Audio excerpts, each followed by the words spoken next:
Hello and welcome to another episode of Literary Gladiators, the show where we discuss and debate literature in all of its forms. If it's written work, it's game. Let's meet the panel.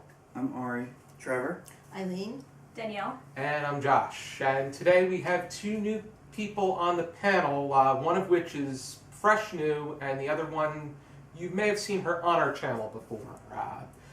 Danielle, welcome to our panel. Thank you. It's quite a privilege to have you here. You're the very first booktuber that didn't start out on Literary Gladiators to be on our panel. Danielle is on Thisisdanielle. We will leave a link down below to her channel. And she's also doing a new series called Books as Bad as Twilight with her friend Brittany in the form of a podcast. And in the middle is Ilene, Ari's mom. She was in a previous video where she talked about writing, but Ari's mom is also the very first clergy that we've ever had on our panel as well. Ari's mom was a rabbi for many a year and one of the first female rabbis to be ordained in the country, and I want to say the world? Yeah, safe to say. Okay. There are a couple of others, but safe to say. One of the first, so One of the first. that's what matters. So we're going to be going over a novel from Chaim Potok. He is well known for writing about Hasidism and Orthodox Judaism. And the book that we're going to be going over is My Name is Asher Lev. And Ari, you have a discussion starter? I do have a discussion starter. So, Asher Lev is, I believe it's three parts. And what it is that it shows the way that Asher and with his family, and he's painting things that are not really the best, they weren't really accepted by society at the time. And my question to all of you is, how do you think the acceptance of stuff like the stuff that Asher Lev did, how has it progressed through society? How has people viewed it since Chaim Potok wrote this novel? It's not so much that his works were not accepted by society. The tension is that they were highly regarded by the general society, but his more insular community, that of the ultra-Orthodox Hasidic Jews, did not accept it. And that's where the tension of the book comes in, between his inner drive to paint what he needed, and it really was a compulsion, almost a psychological compulsion, to paint, and the themes and the ways in which he did it, and having this incredible acclaim at a very young age. And yet having people within his own religion, including his own parents. society. Just I agree with Ilene because the area of concentration that we have in the piece is on between Asher Lev and his dad, Arya, who is developing himself as a very respected figure in the Hasidic community on a global level because he's been accepted to go to Vienna. His mother is trying to keep the family together. And that's always a tough job for especially for a lot of ultra-Orthodox mothers have a lot more children to it. It's more duty and necessity at that point. The Hasidic community is also known for having large families as well. Be fruitful and multiply. Yeah, but I would think that the issue at it's Asher Lev is his passion is in art, and the way that I tried to approach him psychologically was to take religion out of the forefront when exploring his passion for art, because that makes him who he is. Granted, I think he still tries to do his best, where he keeps kosher and abides by he prays each night, 3 times a day actually. But I think that his passion is just as everybody has a passion, that his is engaging in art and doing so the way that he sees it and not the way that he's being told to see. I think art, this is just an opinion of mine, and anyone here can disagree with me, but I feel that art is way more subjective than religion is. So if you have a religion, a very devout religion like Asher Lev had, you stay devout to that as much as you can.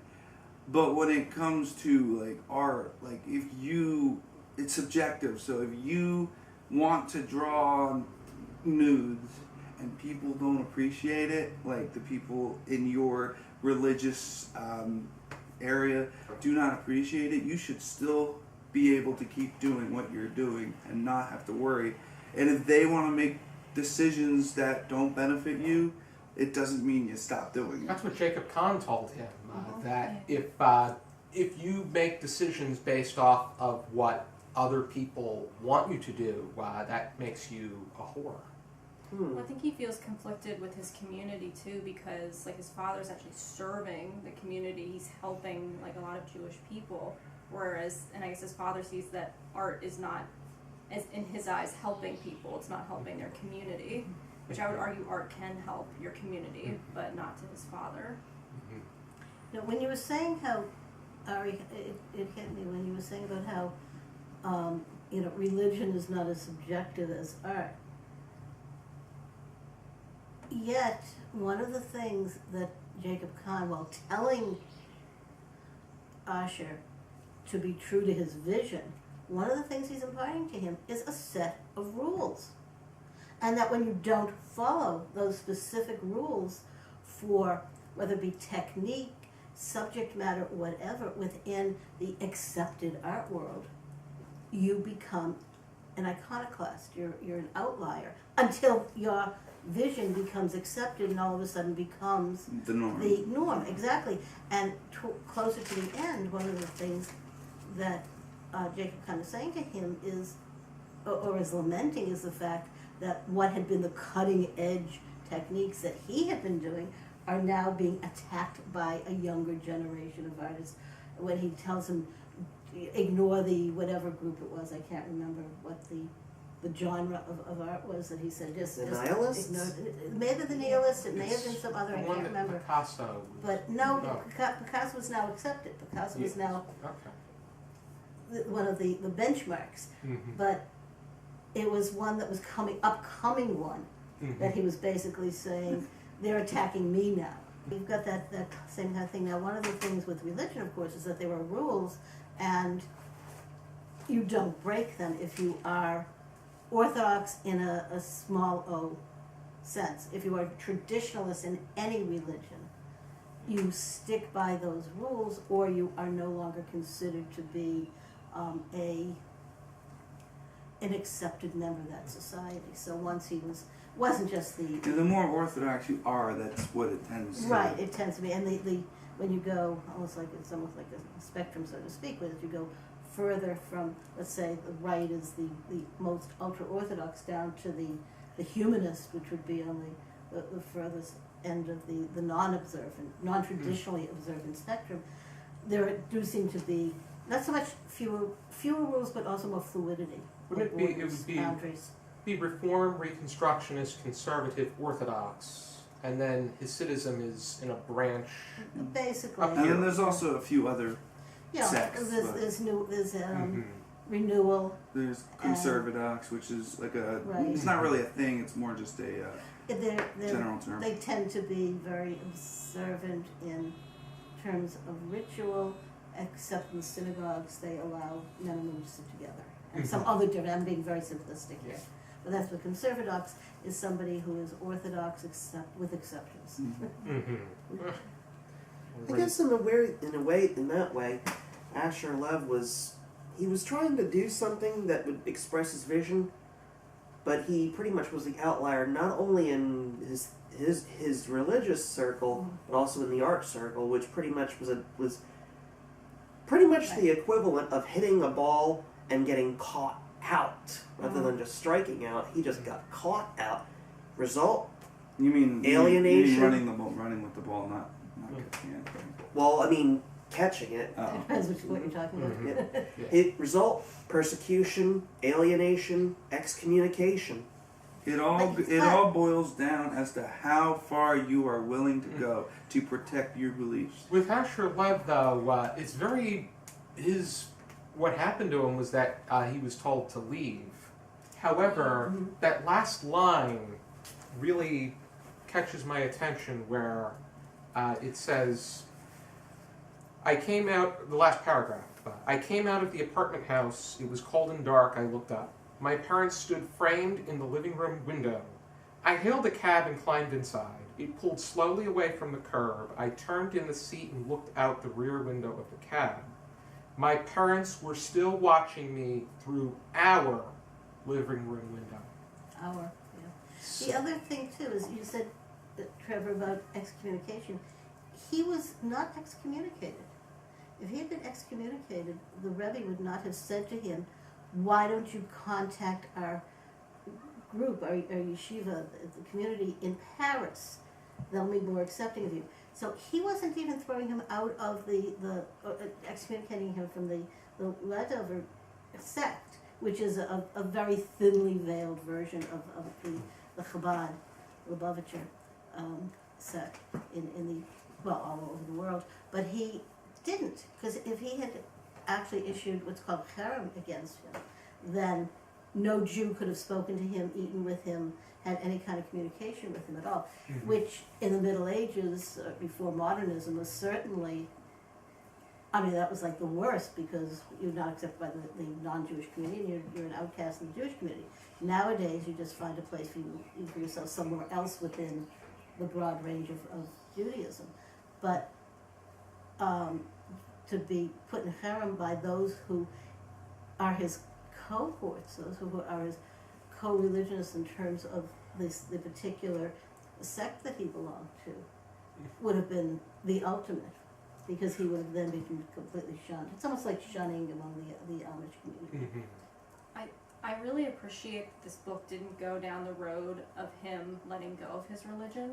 Because I think, like, typically you would see these novels where he faces so much hardship against his religion that he would have defied against it, but instead he still is very faithful, but also wants to be an artist. And I like how it shows his conflicting personalities, but that he still prays, obviously, and he goes through the rituals, but he's just always going to be in conflict, it seems. Yeah. And he never gave up on anybody either. Right, yeah. He never gave up on his dad, on either parent. The parents, in a way, it seemed like they had given up when they saw his mother as a crucifix. But that last part where they're still looking out the window and it's still seen as still his house, they could have used the term their house, and things would have been, he could have been shut off completely, but it leaves for an open ending where he could spend time in Europe and then want to come back and maybe get accepted. There is a sequel, to the book. Yes, called The Gift of Ashlev, which takes place, I guess, about 20 years later. It was published in the 90, I think, and this was in 72. So it's about, and I believe it's maybe taking place like 20 years later, because they say he's middle aged, he's married, he has kids living in Paris or in the south of France, and it is one that talks about almost this kind of rehabilitation or readmittance or reacceptance and reconciliation, I guess, is the best word. I'll look into it, because I read The Chosen by Chaim Potok, and I like how he makes Hasidism and Orthodox Judaism accessible to the common reader. A question I have is, if all this stuff happened in 2018, do you think that any of the outcomes of any of the people in the story would have been different? That's a tough one, because you're talking about Hasidism and not the general population. And in general, and now I'm not part of the community, I've never been part of the Hasidic community at all, but my general observation has been among many of the different variations, so to speak, of orthodoxy, that it's been going further to the right. I don't think he would have gotten off as easy as he did today. I don't think they would have been as understanding, that they would have been as accepting or understanding or tolerant as the Rebbe. I suspect he would have been more like some of the others in the group that just turned their backs on him, that it would have been cherem. So in that way, I'm not sure. I think, though, that one of the reasons I agreed to be on the panel for this book is I haven't read it probably in 40, however many years it is, 46 years, since it was first published. And I was curious to see what my reaction would be to it now. I know when I read it, I thought it was phenomenal. And I was curious to see if it would still hold up, and I think it did. And it did because it fits the definition of a classic, which is, doesn't matter when it took place, when it was written, but deals with universal themes. Personal desires versus community responsibility. Independence from parents while still being able to show them proper respect. Those kinds of issues and these tensions between wanting to do what you feel compelled to do. I'm not talking about compelled to do something illegal, but within legal boundaries, while knowing that it may hurt people you're close to do these kinds of things. So, I mean, it would almost be like,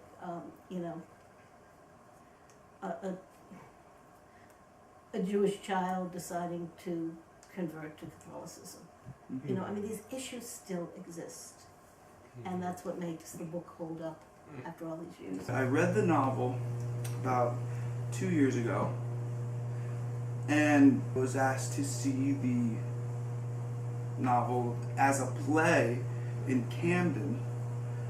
It was like a three-person, what's it called if it's just three people in a play? A three-hander, I think it's called. Yeah. Where it was the father, the mother, the actors that played the mother, father, and Asher Lev also. Well, the mother and the father also played other roles, but it was only three people total, and it was a really good adaptation of the book, and to see it visually and see the props they used and everything was definitely very moving. I think the father would play all the male roles. Yes, basically, and then Asher would play Asher. Yeah. It was really well done, and I mean, really, just reading the book wasn't. It was nowhere near what the visualization of this playhouse and what they did, and so I feel a special connection to this book because I've both read it and I've kind of witnessed it in a way. Except for the mother, there are no other major They women. added a few. Like they had one of the. Except for the art dealer, the gallery. Like I think in the play that they added a female character who was supposed to be like, not like with Jacob, right? That's his name, right? Not like Jacob as like Anna being a Schaefer? mentor. Oh, Yeah. No, Anna Schaefer was the gallery owner. Yeah, there was another character they added that was literally like another student at the school. They just added, or not school, but like they had added the part specifically. Okay, because I was going to say I can't think of any other. I know that there was somebody with someone with the freckles on his face. Yeah, of course. That would bully him. Yeah. But it was added to so they could bridge it better and give her more roles. The actress that played her. Oh, It was wonderful. So. Ready that. The other thing that was interesting was how Asher's father, Arya, Aryeh, okay. He felt that writing is an acceptable form of way of making memes, but art is not. And What's the difference? I've always stood by the argument that literature is a form of art. I agree with you. And So it was interesting when he was saying how if you want to get into mathematics, that's okay. If you want to get into if you want to become a writer, that's okay. But here's the thing, like, you said 1972, right? Back then, is writing really widely accepted? Off camera, we were discussing how words and music and art are like, when I mean art, I mean like drawing and stuff. Like, they're all fall under the category of art. And I feel like, yes, back in 72, you were allowed to give words and express yourself, but there were a lot of consequences for doing so. And it's still that way today. It's always been that way. Yeah. That's what I'm saying. It's always been that way. But there's also a difference between what you can do and what is viewed as being appropriate. Yeah. But you also have to think about somebody like Philip Roth, who just recently died, and when Portnoy's Complaint came out, I mean, it was just, he was pilloried for that. Portnoy's Complaint came out. It was considered pornography, and the Jewish community in particular, and they hated the depiction, and it certainly was not from an Orthodox point of view. And there's an expression in Yiddish, Ashanda van Goyim, which means it's a scandal or a shame to do this in front of the non-Jews, and that's what it was felt like. Sounds like Harry Potter. Is that the one where the man turned into women's breasts, or is that another? I think it's a different one. Okay, yeah, I don't hear Yeah. No, Portnoy's Complaint is about it's sort of a coming of age. Mm-hmm. And, you know, it's been so many years since I read it, but it was considered pornographic by a lot of people because it dealt openly with masturbation, and people just thought it was horrible. How can you talk about such things in literature? It's obviously not literature; it's porn. And then, of course, you were talking earlier, Ari, about the subjectivity of art. Well, that applies to literature as well. You know, one person's pornography is another person's literature, and it's only the I guess it's the passage of time that determines whether and something that's why, is along. that is why we are able to have panels like Literary Gladiators, because if not everything was subjective, then wouldn't everyone's opinions be boring and dull and the same? Oh, absolutely. Asher Lev and other books remind us this. It was interesting the way that Asher Lev contrasted a naked woman and a nude woman to his dad. Yeah. A naked woman is a woman without clothes. A nude is an artist's personal vision of a body without clothes. So that really I can't disagree with that. I think that's a very good separation that he's making. Yeah, I've read that of similar definitions elsewhere. I can't remember exactly where. So that it is almost I don't know if it's accepted wisdom or not, but I thought he put it very succinctly what the difference is between them, and that goes to also speaks to a Jewish concept called kavanah, which is your intention. You know, and that's why, you know, he so many times was saying, I don't, when he was younger, and if he was maybe in his early 20s by the end of the book, he would say to his parents, but I can't help it. I didn't mean to do it that way. Whatever it was that he was, and you know, it has to do with intention. He did not set out intentionally to destroy his parents in a way by doing his Brooklyn Crucifixion 1 and 2, those two paintings. He just felt he had to do them. So when you're talking about the difference between he had to, his definition. I feel that no matter what the book says, I think the reason he needed to do it was just to express it. He needed to express it. In a way, that was his ode. That was what he saw as an ode to his mom for what she put up with between his passion in art and his dad's passion in fulfilling.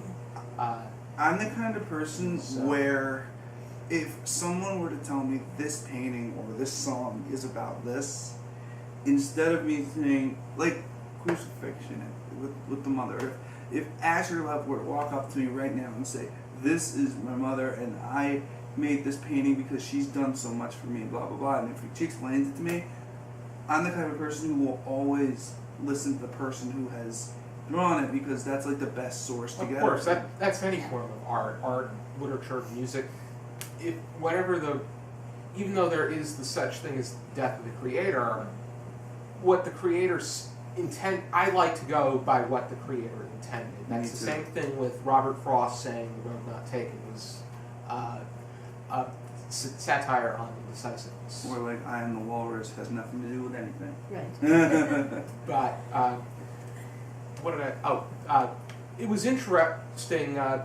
His father, of course, them being Jewish, they don't see Jesus as the religious As a Messiah. Messiah. But the whole thing that his dad had to say, the fact that he named off everything that he's done that's hurt the community, whether it be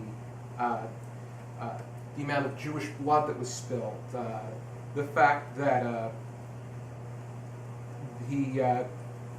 the reason that Hitler was able to kill 6 million Jewish people and everybody turned away was because the community, instead of seeing that they felt that the Jewish people killed him outright, instead of the Jewish people being the ones that arrested him and then turned him over to the Romans who killed him.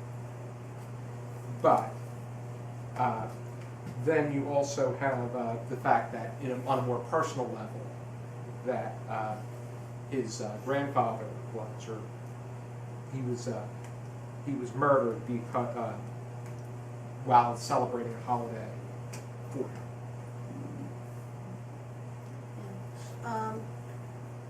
The reactions, the difference between the reactions to Jesus and the reactions to Christianity. Because Christianity is seen, and the reason that Arya doesn't really differentiate it is because these things were being done in Jesus' name, all these atrocities. But it's not so much that he was the one who was the enemy, but what was done in his name by those who were taking his words differently. So, we do not consider Jesus to be a divinity. We do not consider him to be, Messiah. But there are those who say, there are things that he said that he had some, were wise. But that doesn't mean that's somebody that we should have a lot of reverence for, or certainly not celebrate. And the whole idea of this crucifixion, that is the defining event, both for Christianity. Well, I guess actually resurrection is more for Christianity, but the crucifixion is the one thing around which all this hatred of Jews was around that. And I was just thinking that this book ends somewhere in the mid-60s, because you've already had the Kennedy assassination was referred to, and that was in '63, and this is a couple of years after that. And they talk about how the father's now going to be working with Jewish students on college campuses, and you've got the whole rise of the campus unrest beginning in, was it '64 with the free speech movement in Berkeley, and then the whole end of the '60s. The Vatican II was in '62, I think. I can't remember the exact year. And that exonerated the Third Council, the one that exonerated the Jews for any responsibility in the crucifixion. And said, and the Pope said the Jews were not responsible. That's Pope John the And yet it's not 23rd really made many drastic changes, including before that you could only speak Latin. That became local You had the languages. vernacular, all of that. But now it was not, just as the vernacular took a very long time to get accepted in churches. I'm sure there's still many Christians, whether they be Catholic or a Christian sect, that still believe the Jews are responsible. And yet there is no mention made in the book on that. There does not seem to be this sort of peripheral stuff about what's going on. You almost have to infer from various things that are said what year it is. And the only reason I can figure out Asher's age is because his bar mitzvah was in 56. That's one of the only specific dates besides He was born in mentioned. 43. So he's born in 43. Because they said one of the years, and Well, that was what I went from, was Yeah. 56. Well, that would make sense. Yeah. Stalin was around during his youth. So. Well, yeah, Yeah. yeah, of course. which that was an interesting perspective because Well, that's historical. Mhm. Yep. I mean, he set out to finish what Hitler had started, but in a different way.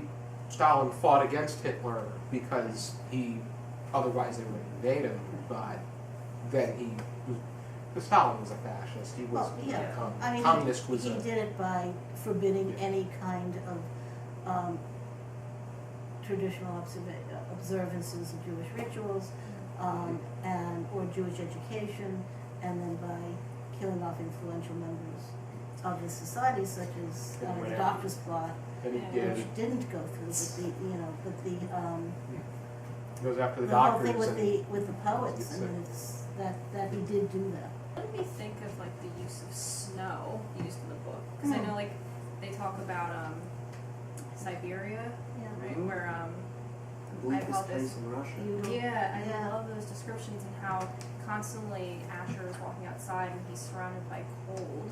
And I thought that was really interesting. The environment, comparing that to when he spends his time on the beach later, he feels more free there. Well, the times he's walking with his mother. Oh yeah, that's Or, right. you know, When you're beautiful cold, you're weather. more restricted. Like you wear a lot Yeah. more clothes. But Yeah. there could be a kind of metaphor in there, haven't Mhm. I just thought of it now, actually. No, I it's really really thought about it something. too much. Be something to look Weakness. into because Yeah, weakness. Yeah. Potok seems to. He doesn't really hide many. He doesn't. I don't see him as more of a symbolic person. When he is, he usually makes mention. But then again, that could also be Asher talking about his art. It's Yeah. like the aesthetics of writing. Like there's aesthetics of movies where like if you want a scene that is more vibrant and you have different colors for different scenes. Like a cold scene is considered to be blue, and an a hot scene is considered to be orange. And it's kind of the same thing here with Asher Lev. You keep mentioning words that are like cold words, restrictive words. Words that show, oh, I'm stuck in the muck in a way. Orange is also the color for death and danger in Godfather. Yeah. Well, I don't mean orange. It's more warmer colors like Mhm. red, orange, yellow, Yeah, and brown. I think that we use a color and temperature. I read a paper is- about that once. It's One of- interesting to look into, yeah. One of the things that did bother me about the book, though, and I may have just been because Potok was trying to show the adult Asher Lev trying to make sense of his early years, was it seemed to me as though not so much the feelings, but the expression of the feelings, the thoughts going through the young, I'm talking about 5-year-old Asher Lev, much too mature for somebody that age. A 5-year-old would not have the language to be able to interpret what his emotions and feelings were in the way that Asher reports them. And so I have to wonder if Potok did that deliberately It's a to little bit of say, an unreliable narrative. in a way, but to say that, okay, this is not so much what actually happened, but how, 20 years later, Asher is Because like thinking of there are his times early where like, child. for instance, you keep telling me about the story how I got stuck at the top Right. of the slide at Sesame Place, No, right? you weren't stuck. You were fine. I thought you were stuck with See, the ropes. It was I- fun. I also vaguely remember that, but like You wouldn't- when I you know- view it, I think like, oh, there must have been like an intelligent reason that I went up there when Yeah. probably there wasn't one. No, you just you When were it comes like to Asher Lev, like 3 you years old. yeah, when it comes to Asher Lev, like what it's saying is that like because he is older now, it's Yeah. the only way to rationalize Right, what exactly. he's done, which is why I'm kind of that's Yeah. why it's relevant because when I was younger, I don't know why I did it, so I just go by Had your fun word with and it. I had fun. I rationalized something that probably did not have a reason at the time. Well, doesn't he compare like the crucifixion painting to his process when he was painting or drawing his mother with the cigarette ashes? Is that the? I know he Yeah, makes a he does. comparison. It's because he says something about how his he had not seen that look on his father's face. There was a mixture of, you know, confusion and anger, and maybe a little bit of acknowledgement that this kid's got talent. That was and real fear. Because he doesn't he'd know never what's going to happen seen with him. that It was combination of all- expressions on his father's face since the time that his father saw him trying to use cigarette ash just to make the contours. It He didn't was- know anything about charcoal yet. It was all rage, bewilderment, and sadness. So maybe like as a narrator, he's making sense of his childhood by writing about that, and obviously then it comes back later for us as the reader. So yeah, That's what he's saying. Ready then. Oh, yeah. Do we have any final thoughts? Great book. 5 out of 5. Holds up. Through all these years. Ready. Classic. How would we rate it on 0 to 5 with half stars permitted? Ari? 4 out of 5. I think it's an excellent book. I thought the play not only was excellent, but it opened up my mind as to how maybe visually that this situation could have looked. And I think it really shows just how good and bad people can view subjectively. Trevor, you said 5 out of 5? I'd say 4.5 out of 5. I'll probably give it 4 out of 5. I really like how it tackles art and religion and combining the two. I would say 4.5 out of 5 because it was. I think Potok is just brilliant with making a work of literature about Hasidicism and Orthodox Judaism for anybody to read and enjoy. My only little gripe was when Asher Lev would tell someone something, or someone would say something to someone, and we didn't know what it was. I wondered about that. For instance, the Russian writer. There was a mention about a Russian, and then his mother said, it's a shame that Stalin killed him. He was killed during the Stalin reign, Well, I was thinking more of some of the expressions that he used that were in either Hebrew or Yiddish. That was never translated. Most of them were, too, so it was a Yeah. bit of an inconsistency. But certain things that you can get from context. You know, but I wondered whether or not it was accessible to somebody who didn't have that same set of vocabulary. Yeah, it was chosen. I also gave that 4.5 out of 5, and that was number 5 on my 10 favorites from 2017. But if you're interested in checking out My Name is Asher Lev, here is a trade paperback copy of the book. I think I got this from the bookworm in Sort City. So, Danielle has her own copy. Yeah, this is my cover from the library. Good means of independent bookstores and libraries are a good way to get your books. Saves you money. Alrighty then. Okay. Be sure to join us next time for another episode of Literary Gladiators. For now, keep Keep reading. reading. Keep reading.